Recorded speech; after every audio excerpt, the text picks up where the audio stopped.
football field. Invite the goddamn daddy. Right. And the daddy famous too. Right. So you come on now. You can't just do that.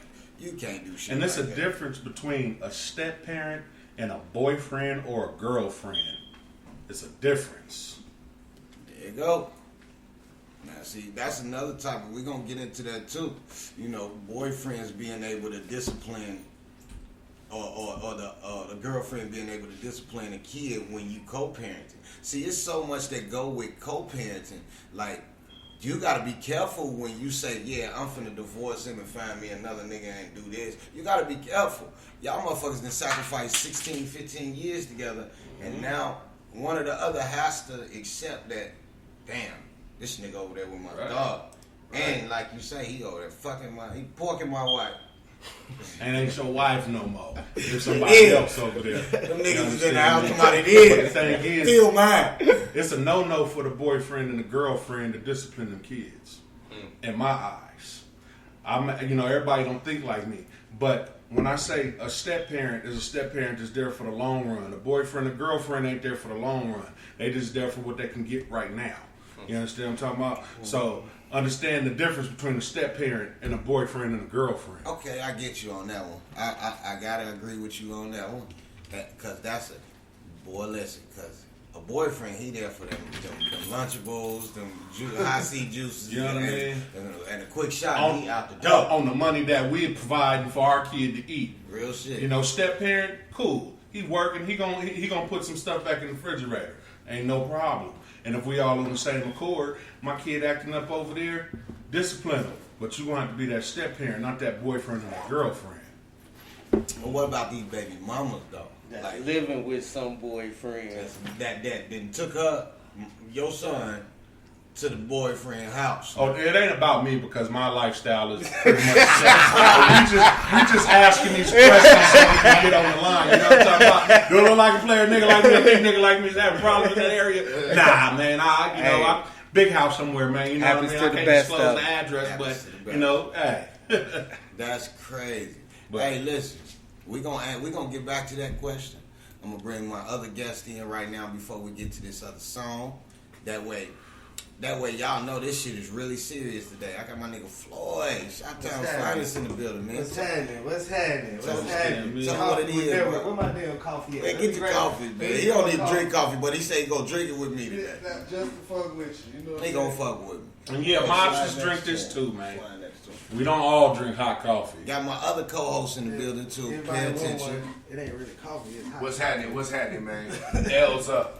You gotta pay attention in the building, man. We gonna host this thing. P.I. shout out to Prove It, man. Hey, where my goddamn polo? Hey, you got the black Prove It polo on? You got the Prove It polo? Yeah. Go ahead and put that on. Hey, P.I., man, you got some big boy clothes, man, like that 6'7" X-Stanger, man, you know? That's what I need right there. Hey. Oh, Floyd, tell them who you is, man. What you doing out here, man? What's going on with you, bro? Okay, this your boy Floyd Brown, and that's how y'all can know me and find me as Floyd Brown.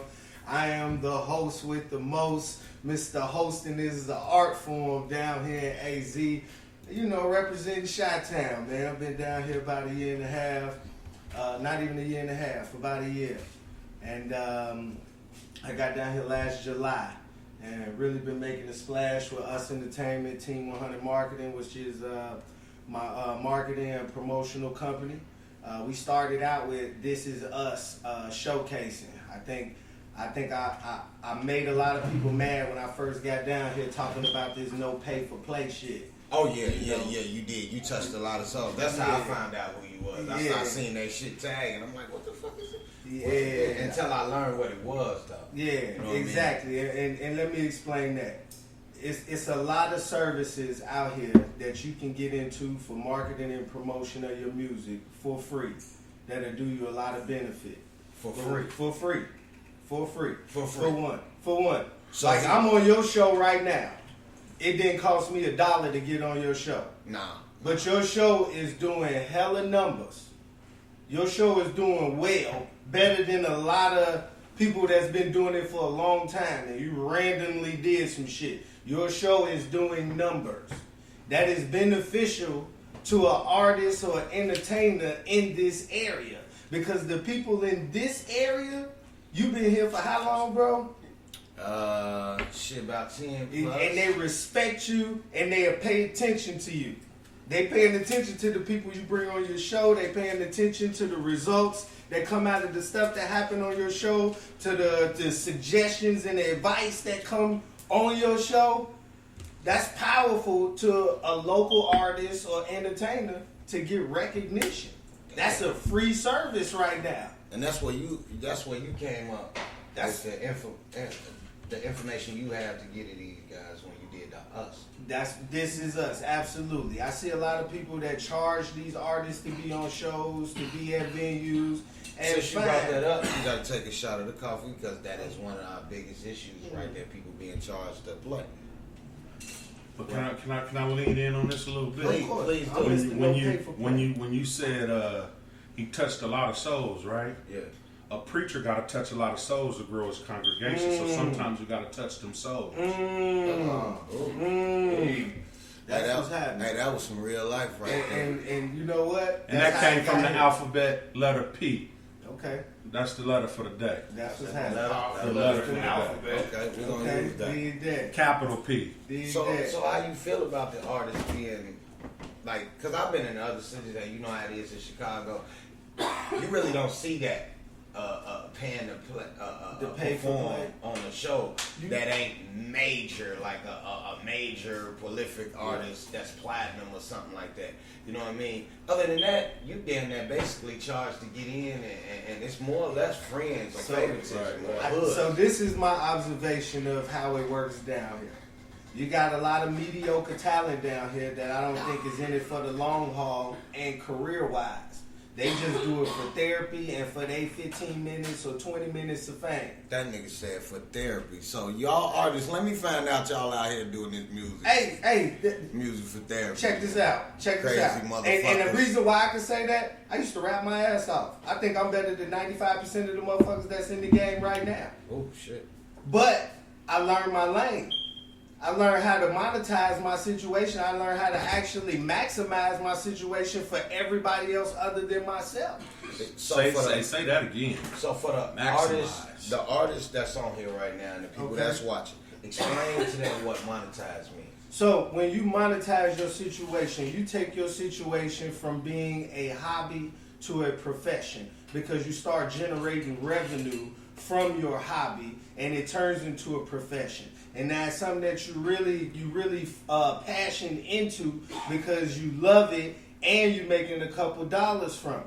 Now, when you start to learn a couple dollars from, make a couple dollars from it, you learn how to spread yourself out or market yourself or keep yourself marketable enough to keep making money.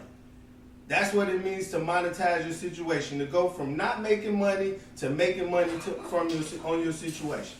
So now this stuff you explain now, this is us. This Provides is this us. information for them.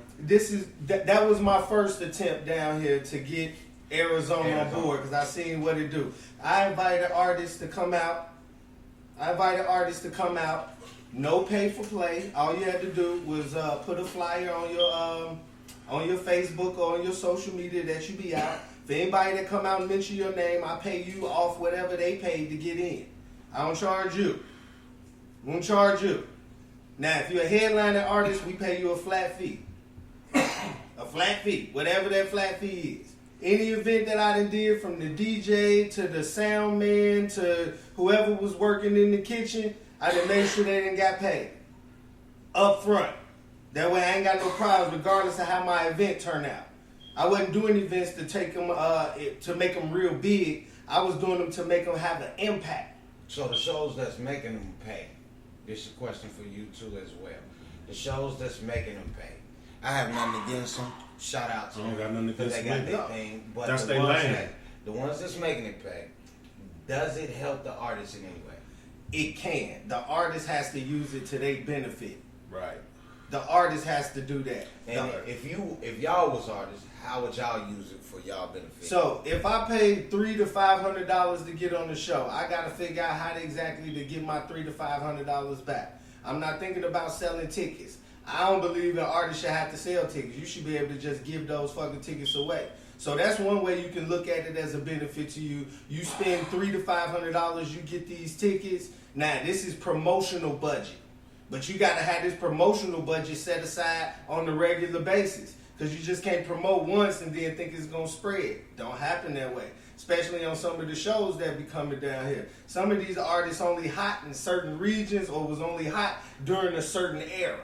They ain't really got that following that this new wave is looking for, right, or that, you know what I'm saying, somebody that's developed is looking for. I seen that at the Lil TJ show. Some artists that got up there got banging ass music, and listen, them front 2 rows didn't move. What?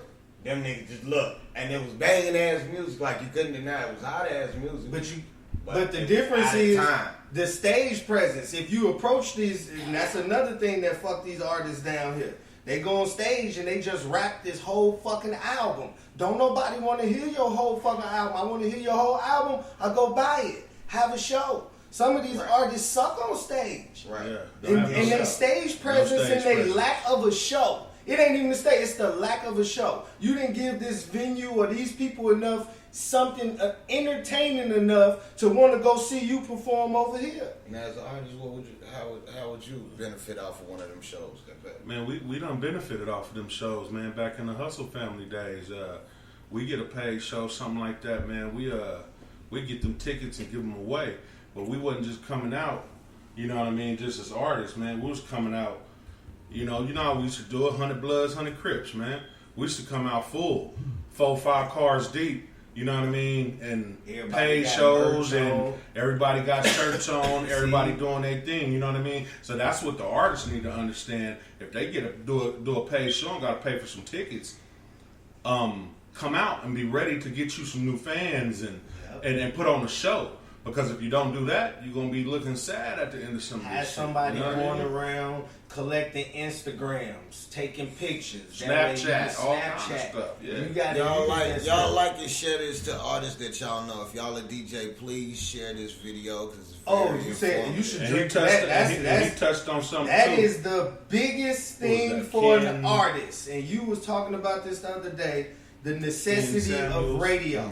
Oh yeah, everybody need a budget. Radio is only important if you are really into this for labels to track you or to get the data and tracking from it. Your music has to be coded with media base or BDS tracking for the radio to even pan out for you the right way. Unless you just now making a splash in your market or territory, that's how radio is beneficial to you.